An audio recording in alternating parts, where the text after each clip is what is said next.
tanungin ang pananaw ng bawat isa sa isyu ng illegal na droga, naging personalan ang banat ng bawat isa.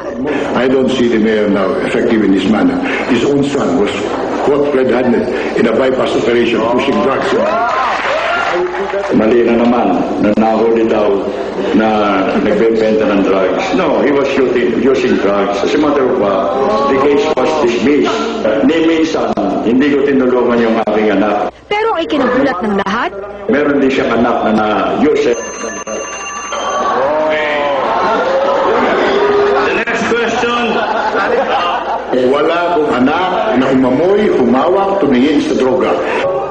6 years kami magkasama ni Mayor Atienza as Vice Mayor. For 6 years, 92 to 98, I never saw his son, Andy. Yun ang sinasabi ni Vice Mayor Lacuna na he was confined at the Makati Medical Center.